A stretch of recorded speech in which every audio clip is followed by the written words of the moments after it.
প্ৰচণ্ড গৰ্জন তুলি আগুৱাই আহিছে প্ৰলয়ৰ ঢল।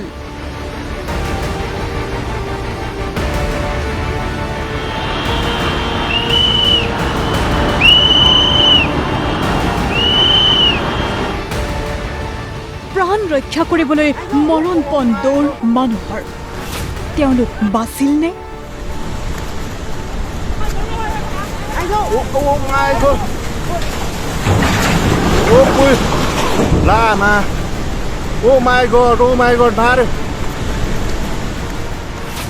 এয়া যে অকল নেপালতে হৈছে তেনে নহয়।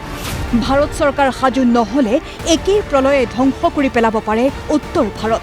কাৰণ সুউচ্চ হিমালয়কে ধৰি হিমালয়ৰ পাদদেশীয় ভাৰতৰ এটা বৃহৎ এলেকা একেটা পৰিস্থিতি তন্ত্ৰৰে অন্তৰ্গত। এনেও কেইবাখনো নৈ উপনৈৰে ভাৰত আৰু নেপালৰ মাজত আছে পোনপটীয়া প্ৰাকৃতিক সম্পৰ্ক। নেপালত যিখন নৈৰ নাম নাৰায়ণী, ভাৰতত সেই নৈখনৰ নাম গণ্ডক। নৈ একেখনে নেপালৰ পৰা বৈ আহি নামিছেহি ভাৰতত। মানচিত্ৰত এটা ৰেখা টানি সীমান্তত কাঁটাতাৰৰ বেৰা দি বা লোহাৰ গেট এখন বনাই দুখন দেশক বিভক্ত কৰিব পাৰি, কিন্তু প্ৰকৃতিক ভাগ কৰিব কেনেকৈ? সেইবাবেই বুধবাৰে প্ৰলয় আৰম্ভ হোৱাৰ লগে লগে উত্তৰ প্ৰদেশ, বিহাৰত জাৰি কৰা হয় হাই এলাৰ্ট। কিন্তু হাই এলাৰ্টে প্ৰলয়ৰ পৰা নবচাই, সতৰ্কতাহে জাৰি কৰে। তেন্তে শেষ ৰক্ষা ক'ত, কিদৰে?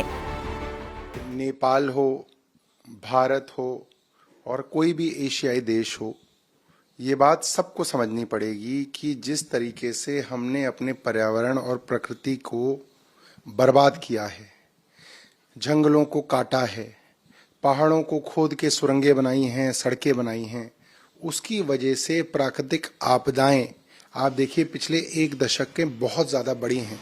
कभी उत्तराखंड के अंदर हमने फ्लैश फ्लड्स देखी, कभी हमने हिमाचल के अंदर ये सब कुछ देखा। तो अब सभी सरकारों को मुझे लगता है यूरोप से, वेस्ट से सीखना चाहिए कि प्रकृति को कैसे जो है संजोया जा सकता है। प्रकृति हमारी दुश्मन नहीं है। अगर हम प्रकृति के खिलाफ काम करेंगे तो प्रकृति हमारे खिलाफ काम करेगी। হিমালয়ত বৰফ গলিলে সাগৰ পৃষ্ঠ বৃদ্ধি পায়। নেপাল চীন সীমান্তত হোৱা হিমস্খলনৰ ফলত বুধবাৰে তছনছ হৈ গ'ল নেপালৰ নামনি অঞ্চল।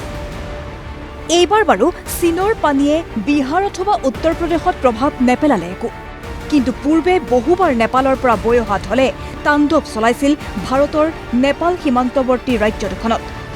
এনেবোৰ কাৰণতেই এইটো প্ৰমাণ হয় ভাৰত, চীন, নেপাল আৰু ভূটানৰ পৰ্বত আৰু পাদদেশীয় এলেকাৰ পৰিস্থিতিতন্ত্ৰ একেটাই। গতিকে ৰাজনৈতিক মতানৈক্য পৰিহাৰ কৰি প্ৰকৃতি ৰক্ষাত এতিয়া একেলগে কাম কৰিব লাগিব এই চাৰিখন দেশে। কিন্তু সেয়াও কিয় সম্ভৱ হৈ উঠা নাই বা অদূৰ ভৱিষ্যতেও অসম্ভৱ হৈয়ে ৰ'বগৈ পাৰে। तिब्बत के 45 किलोमीटर, नेपाल का पूरा बड़ा हिस्सा जो गंडक से जुड़ा हुआ, और बिहार में प्रभाव उसका थोड़ा कम होगा। ये कोई 100-200 की मरने वाली विषय नहीं है। ये हजारों लोग मरे हैं वहां पे और लाखों लोग प्रभावित हुए हैं। मीडिया में खबरें इसलिए नहीं आ पा रही हैं क्योंकि जो इलाका है वो उस इलाके में टेलीफोन नेटवर्क तक काम नहीं करता, और ज्यादातर वो इलाका है जो बियाबान इलाका है जहां आबादी बहुत कम रहती है, और या वो दुनिया से कटे हुए लोग हैं। पूरी नेपाल की अर्थव्यवस्था वहां पे बैठ गई है। पावर प्लांट्स उसके खत्म हो गए, पुल पुलिया खत्म हो गए, सड़क खत्म हो गए। 7 जिला में तो कुछ भी बचा नहीं। तिब्बत का इलाके का मैं 45 किलोमीटर वाला उस इलाके के बारे में केवल इतना ही बता सकता हूं, जहां वो चीन काम कर रहा था कि वहां पे एक पावर प्लांट लगा रहा था। 2 बता रहा वहां से, एक एटॉमिक पावर प्लांट की बात की जा रही है कि एटॉमिक पावर प्लांट लगा रहा था वो, जो 2040 में पूरा होना था। दूसरे कह रहे हैं कि वो हाइड्रो था।